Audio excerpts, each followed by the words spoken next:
John, when it comes to television measurement and as it applies to digital, where do you think the future is for more of a cross-platform measurement? Should television conform to digital? Should there be mutually accepted metrics, or should digital behave more like TV? What is your opinion?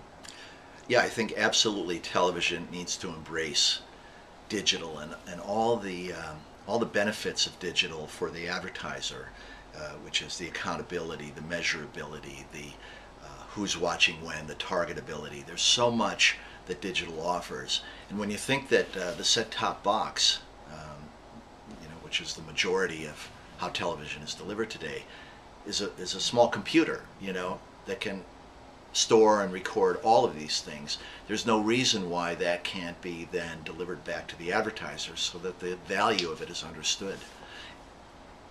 And what about cross-platform measurement? I think it's there for the taking.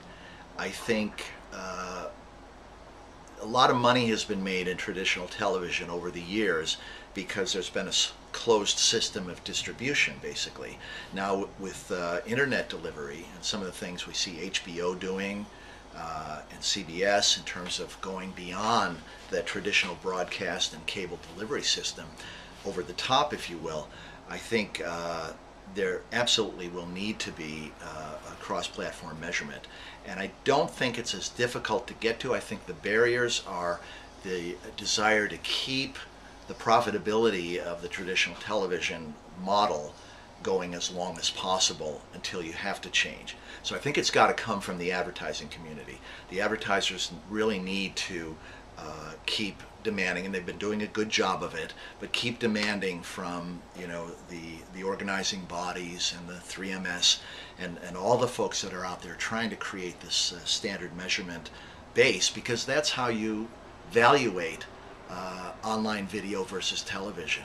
And we're now starting to see online television budgets moving to video, and I think it's because of that accountability. So let's get there. And television networks, I would recommend, really step as quickly as they can into that, because when it changes, it's going to change quickly. John, what is the impact of connected TVs on the television ecosystem? I think it's going to be fairly small in the next 5 years. I think consumers also, have to learn how to use that. But to be able, through a USB plug in a television, to be able to draw from the internet and get Netflix and Amazon Prime and other distribution models that actually provide very high quality and oftentimes original content, that they're competing with the HBOs of the world and the networks. I think the fact, as consumers get more comfortable with that, that's another chunk of time in the evening in front of the large television set that they can choose to do something without any commercials. And for Netflix to pay $8 or $9 a month to get streaming content without commercials is really valuable.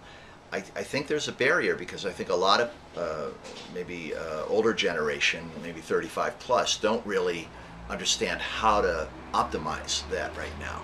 But I think it's another evolution that's going to impact traditional television, because you've got sellers out there that are selling what consumers want without ads. For now. For now. Will connected TVs impact television measurement, and if so, how? Well, I'll say they should. Connected TVs are viewing, and if, for instance, Hulu is being viewed on connected TVs, it needs to be accounted for the same way an advertiser buying Hulu would expect the metrics to be delivered, on Hulu, which even goes up to include time spent with the ads. It's the measurement, ultimately, it's got to be part of the conversation, I think, about the cross-platform measurement. We don't know. When I was working in the 1990s at BBDO Media, we were working really closely with Time Warner and Cox and Bell Atlantic, and they were all putting in these interactive television systems, thinking that was going to be the interactivity. There was this little thing over here called the internet that seemed to be interesting, but nobody had quite figured out. It was very complicated. You had to know the URLs and so on. All of a sudden, that blew away all these investments that these traditional media and communications companies were pouring into the idea of interactive television. The bandwidth wasn't there, but the internet had a kind of bandwidth that actually seized the population, and in a 5-year period, all of a sudden everybody is getting content and sending emails, and they're getting utility out of this format that nobody knew. So I can't predict if connected TV might be the thing because people don't want to watch on a small laptop screen. We can't predict that. There could be a groundswell, but I think it's going to be slower than the kind of viewing that's done through a Roku or through a Google Chromecast that where people are running stuff off of their computers, which they kind of understand how to do, and it's easily transported into the TV.